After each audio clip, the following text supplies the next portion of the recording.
Grand Central Terminal opened in New York City 100 years ago this week. The newspaper headline read, "City folks crowd new Grand Central, ask countless questions." Well, a century later, they're still coming. The crowds and the questions. So Seth Doane tracked down the man who answers them. It's an architectural marvel frozen in time. Spanning 69 acres with 125-foot ceilings, 75-foot windows, and Italian marble floors, it's been called a temple to transportation. The entire population of the entire state of Alaska walk through here every day.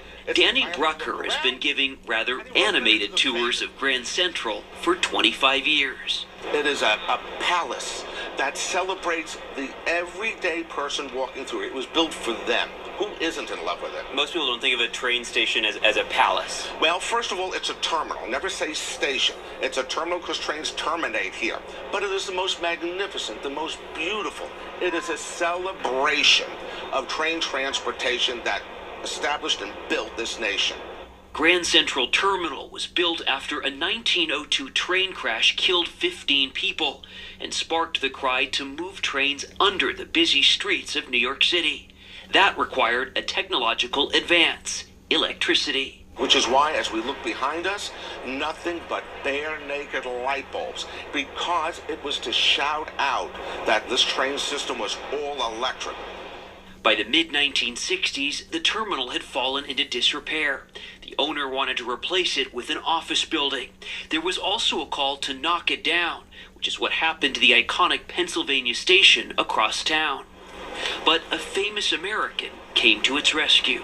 I think we all realize how important it is to save these great and beautiful buildings. It wasn't until Jacqueline Kennedy Onassis joined that fight, and that fight took years. And the Supreme Court established the Landmarks Conservancy Act, which saved it.